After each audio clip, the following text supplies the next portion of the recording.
Oh, I didn't see you there. I have a movie review. In fact, the Jansson gang, Jönssonligan, kommer tillbaka. The Jansson gang comes back is the latest movie in the long-running Jönssonligan movie series from Sweden. It's for the whole family, it's within the comedy and heist genre, and I happen to be a very big fan, which, if you've seen some of the movies, you might tell.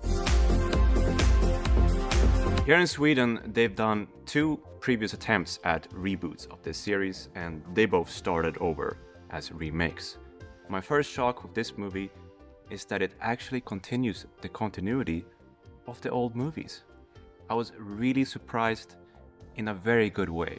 The strongest aspect of this movie is the script itself. All the characters are written exactly like they were in the old films, but not in the way where, as a new audience member, you feel alienated. In fact, I think it invites people to revisit them or be introduced for the first time. So Charles Ingvar Jansson returns after being gone for a few years, and he finds his old gang again. A usual setup, but it goes by pretty quickly by introducing all the characters again. We have Harry, we have Vanheden and Doris. This time played by all new actors, and Robert Gustafsson does a fantastic portrayal of Charles Ingvar Jansson. Similar to Dorsin in the previous movie, he really captures the mannerisms, the slapstick humor, the little movements, the voice intonations. It was like I was seeing the spirit of the late great Gösta Ekman on screen with him. Robert Gustafsson, I applaud you for not being afraid of actually looking back at what made the character who he is, even if the old Olsen bandit from Denmark, Egon Olsen being a very different character, Gösta Ekman made the character his own, which was the very idea from the first original iteration, where the first Varning för Jönssonligan and Dynamit Harry followed the Danish scripts. After that, they went in their own direction. However, there are some very nice tributes to Denmark in the film by having a Danish actor play an surprisingly integral role in the movie, and also having Robert Gustafsson channel some Danish energy. So there you get your tribute to the origin of the series. How do the other actors fare? Well, we have Jonas Karlsson as Vanheden, which is a particular favorite character of mine in the original series. Vanheden has such a specific mannerism and the way he speaks and the little movements he does, and I was actually very concerned at the beginning that his energy, that should be, up here, was going a bit more down here, and I wasn't really feeling that he was the character at the beginning.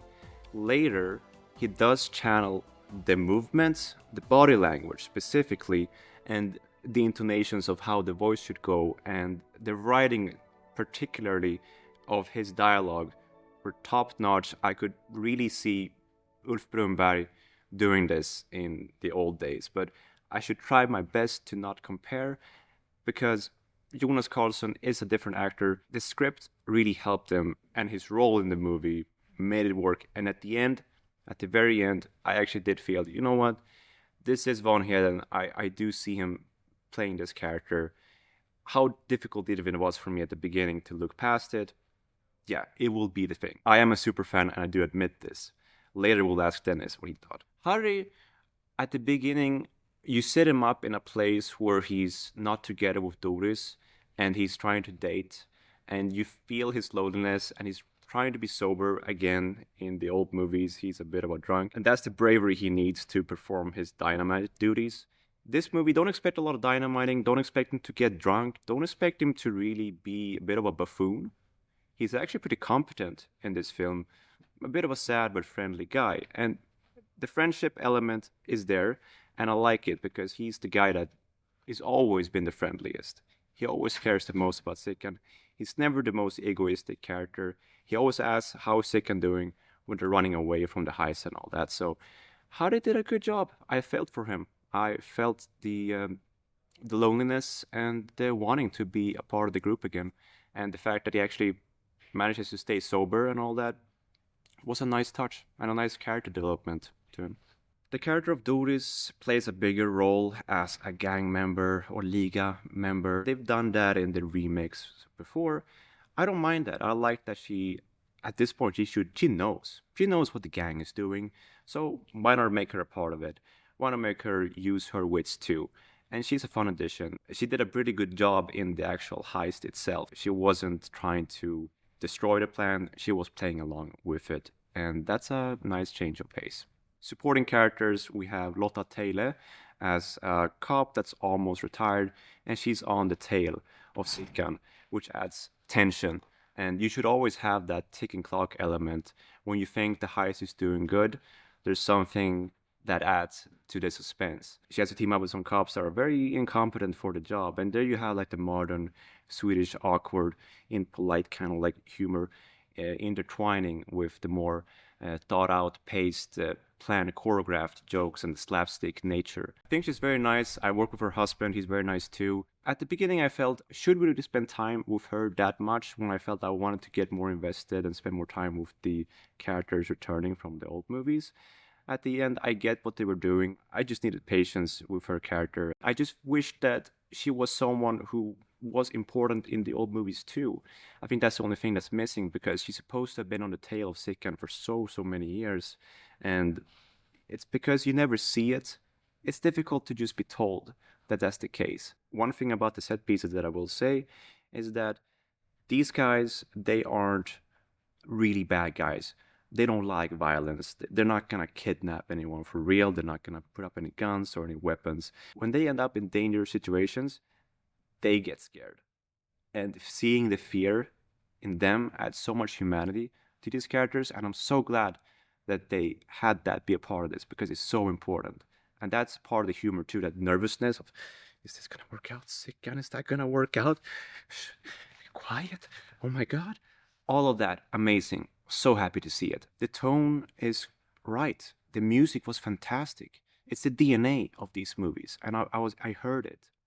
So many Easter eggs, so many details that only these kinds of fans that I am would notice.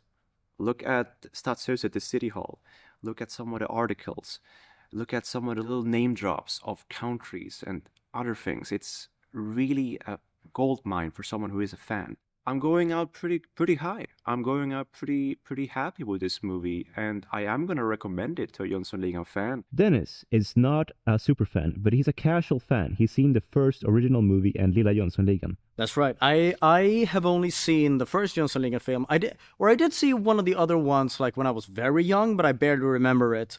But I did watch one of the Lilla Jönssonligan prequel movies, but they're kind of weird because I guess the characters in that one like know each other when they're kids, even though that's not really how it's supposed to go, I think. I thought this film was wonderful. Being a casual fan. I mean, I will get to watching the movies eventually. Pauli will definitely show them to me and give me all the little tidbits and details and stuff. But this film in itself, I thought it was very nostalgic. It was very wonderful to see Stockholm be portrayed on a film like this. Like, I was like, oh yeah, I've been down that street. I've been on that store. I know exactly where that is. That was a lot of fun. The actors were great, and the characters were wonderful, and the way they all interacted was great. The Danish actor, his character, ended up being like one of my favorite aspects of the whole film. I thought he was wonderful. Like, when you first started the film, you didn't expect him to play such a big role, but the role that he did end up playing, I actually found to be one of the best parts of the movie. I thought he was great. Yeah, all around, just a wonderful family film. I think that people will have a lot of fun with this movie. I felt like the heist aspect was very well done. It was imaginative. It was exciting. You wanted these crooks to get away with it, but still, you understood the perspective of the police chief, trying to, that's hot on the trail of these no-do of these criminals. A lot of very funny, modern humor in a way that I felt wasn't too distracting. And a lot of actors that, if you've paid attention to Swedish film and TV, you will recognize a lot of these actors, and I think all of them did a great job. It showcased Stockholm in a fun way, and overall, yeah, I really liked the film. I don't keep up with Swedish movies too often. I recommend it to families, to people who want to go have a fun time at the movies. Positive impression. So thank you so much for listening. Back to you, Pauli. Strong script, fantastic music, sometimes uninspired cinematography, but I like the old school zoom-ins, and Robert Gustafsson, amazing. Cast is pretty good. So I'm going up pretty high. And Johan Rabeus, that was a very good impression of Per Grundén. I do appreciate it. So this is coming from a super fan. Hope it's not too rambly. It's all about a conversation to you, the audience, and the point of these videos is that it's supposed to feel like it feels when you just saw a movie in the cinema. It's not supposed to be so structured. So thank you so much for watching our least viewed video, but it's not about the views. It's about what we want to talk about and what we care about. So thank you. I could ramble on all about the history of this series and all the little things that happen behind the scenes, but I do recommend catching the documentary by my friend Viktor right here. He does a fantastic job at recapping so much that happened, and also check out Sorba Movies. They do a lot of fun tribute videos to Jönssonligan. I rewatch them constantly. It's a good thing to see that there are a lot of fans out there who care. We actually got the Blu-ray eventually. It took so many years, and you guys are there. So I want to say I'm there watching your videos, your montages, your tributes, your documentaries, all of it. So stay vocal, Jansson fans, and I can't wait to hear your thoughts about this movie.